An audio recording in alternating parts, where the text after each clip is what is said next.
Welcome back. You have made it to the final video in this module. I'm Kimber Hill, and we are working on launching your stellar LinkedIn profile. We started at the top of your LinkedIn profile, the cover photo, the profile photo, and now we are finally all the way down here to the bottom, endorsements and accomplishments. I've got my curriculum on a screen in front of me. Again, I'm bringing things up for you to view on screen. Course subscribers, I want to remind you about the wealth of resources we've provided for you. For the endorsements portion, I think it's important for you to look at the other completed profiles for inspiration, and you are going to need your keyword list for this lesson. So we completed our keywords in the last module, the LinkedIn Launchpad, and we had the editable LinkedIn Launchpad worksheet. Go ahead and get that handy. You're going to need it. All right, students, let's get started on endorsements and accomplishments. This is a very strategy-heavy portion of your LinkedIn profile. There are some very specific intentions that we are putting behind our endorsements. So first, what are they? Endorsements are opportunities for you to reinforce your claims about yourself and using your peers and colleagues to do that. We're not really going to talk about the interactive component of endorsements in this module. That comes in our next module, Trekking LinkedIn. So what we're going to talk about now is standing up the keywords and skills that are going to support your endorsements. So your endorsements should be what you are stellar at, and you get to handpick these. When we move into the next module, you'll also learn about how to get your friends and colleagues to support your endorsements by asking for their help. Okay, so here are our endorsement goals. Number 1. We want to pull in 3 to 5 skills for each category. So if you look at LinkedIn, you will see that they have categorized skills and endorsements. The 3 to 5 skills that we want to highlight should belong in these areas: industry knowledge, tools and technologies, and interpersonal skills. So when we talk about languages and other skills, those do not apply. I'm not looking for you to add 3 to 5 skills to languages and other skills. List every language in which you are fluent. Other skills, I want you to kind of stay away from that and make sure that you have beefed up industry knowledge, tools and technologies, and interpersonal skills first before you move into other skills. So overall, I want you to have 20 to 25 skills. I do not want you to exceed that. I need you to be very intentional with your choices. Why? Your choices should reflect your digital elevator pitch, and your choices should support your online personality. And if we overstuff these, you're going to bring in choices that are detrimental to you. Because the endorsement section is interactive, if you bring in random skills and ask for endorsements on those, you're going to be wasting your endorsements on skills that do not apply. Too many skills or too many keywords leaves the people who are endorsing you thinking, oh, this person has 50 skills. I don't know what to endorse them for. Customer service seems like a good one. Let's go with that. Everybody's good at customer service. And I'm speaking from a hypothetical scenario. Fluff. Too many skills in your endorsements is fluff, and we do not want the weight of the endorsements to be absorbed in your fluff. So let me explain a little bit further. And again, we're going to go into detail in this on the next module. But the component of endorsements that is interactive is that your colleagues and peers can come through and click a little plus sign next to your skills, saying, I vouch for her or I vouch for him. I know that they can perform this skill, and this is what I'm going to endorse them for. So if you've stuffed some fluff in here that doesn't really represent you, you do not want someone who's endorsing you to endorse your fluff. When someone visits your profile to endorse you, they're prompted to endorse for 3 to 5 things. Most of the time, they just click 1 or 2 skills to endorse, and they're just going to click the top 2 that everybody else has been clicking. I'm going to give you a great example in just a moment. On screen now, you can see an older version of my LinkedIn profile. This includes customer service, Final Cut Pro, and sales. These are skills that represented my early career. They are not skills that I am bringing with me to my next stop on the career train.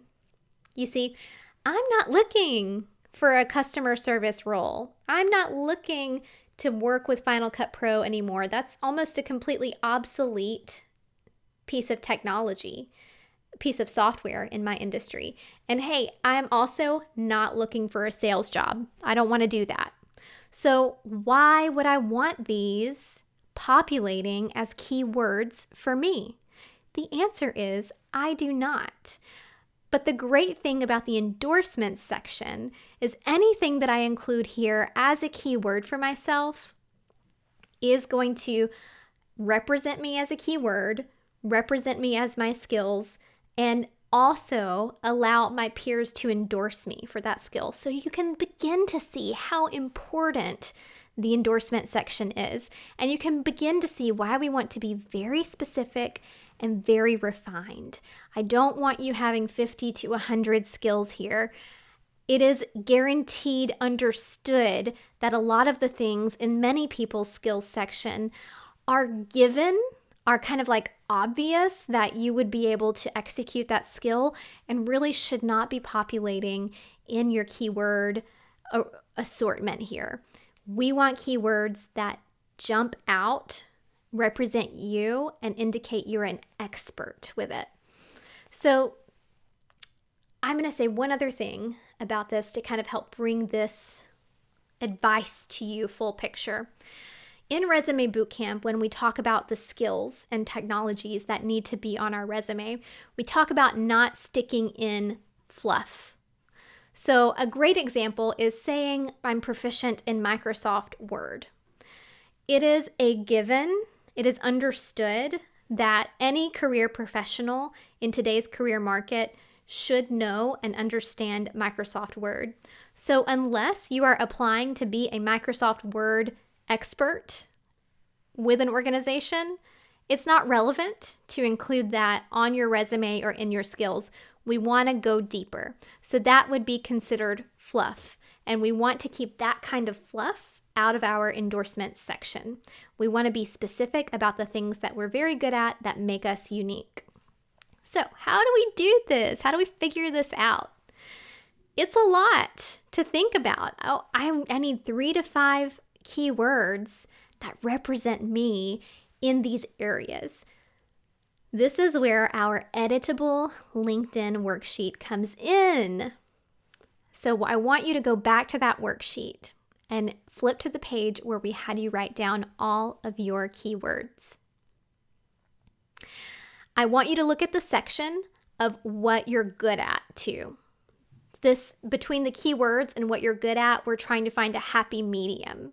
So this should be your launch pad where you brainstorm your keywords. These are the artifacts that are going to help you populate the endorsements and skills section of your LinkedIn profile.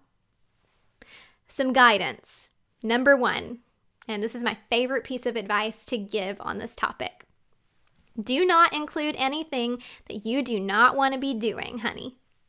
And we talk about this in Resume Bootcamp too. But the point is, I have omitted customer service from my endorsement section because I do not intend to work in customer service again.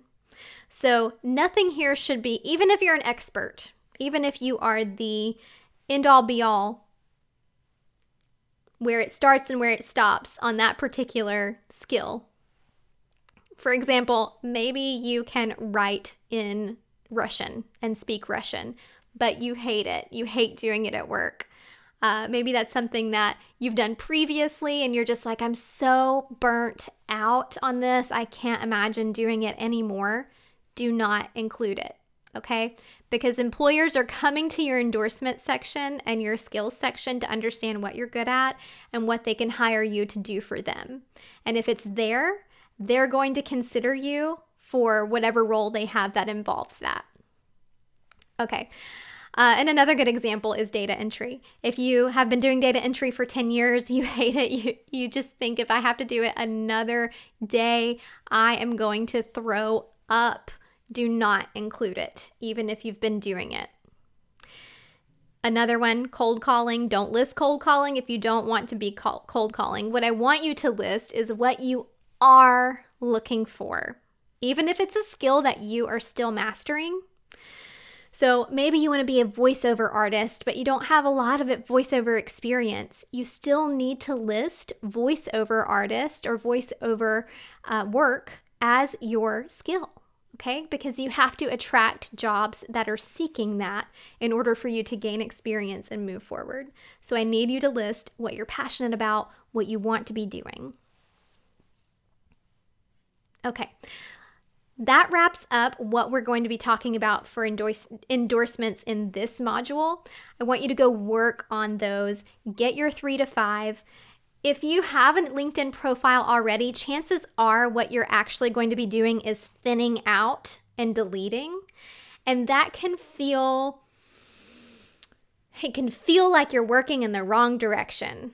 I'm just going to say it like that. It can feel like I've had this endorsement here. I've had this skill here for so long. I have 50 people who have endorsed me for it. Deleting it feels counterintuitive. Trust me on this.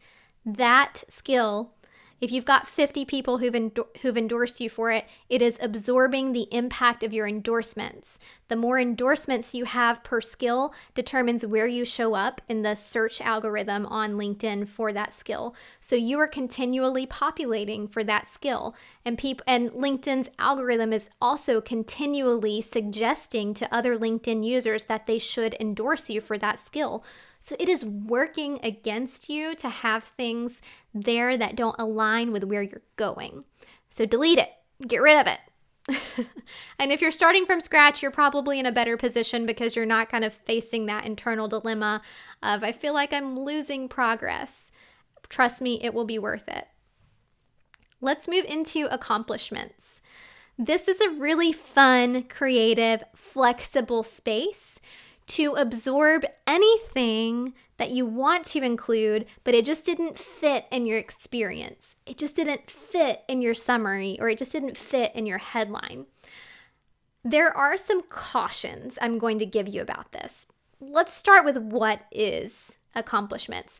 It's this really nice flexible space on LinkedIn where you can include coursework you've completed, organizations you've volunteered for, publications that that you wrote that were published or that you've been highlighted in, and many other things, honors, awards, organizations you're affiliated with.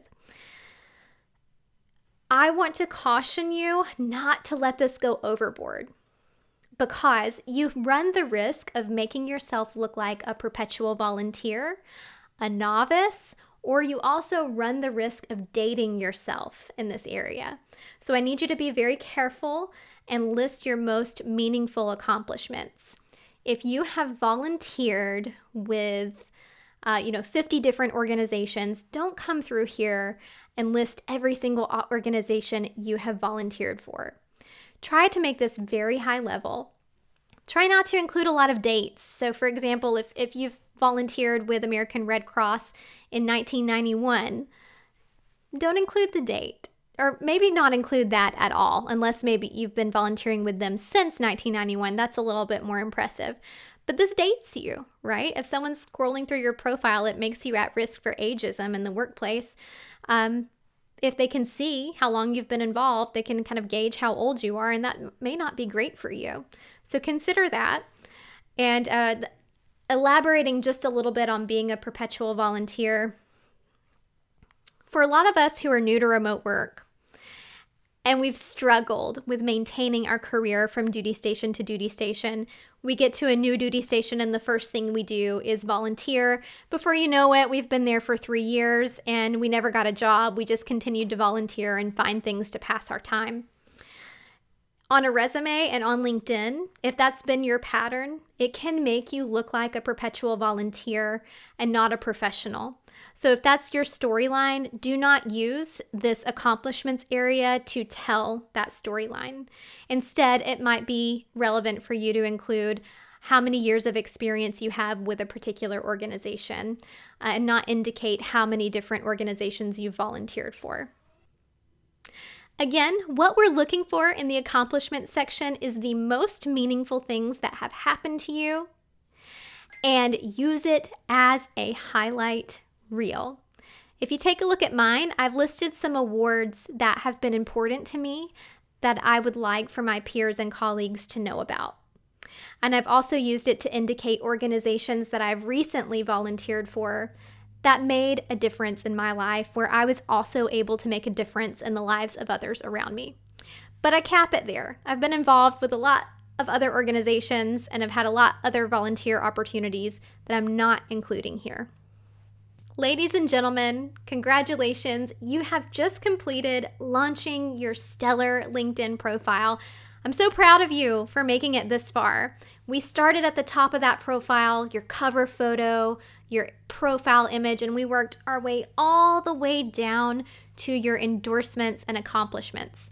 Now, we did skip a couple of areas on the profile, but those are going to be addressed in the next module called Trekking LinkedIn. There, we're going to cover recommendations. We're going to cover how to use the featured option. We're going to talk about networking, sending connections, and sending messages, really harnessing LinkedIn to land our next virtual career. All right, when you're ready, go ahead and move into Trekking LinkedIn.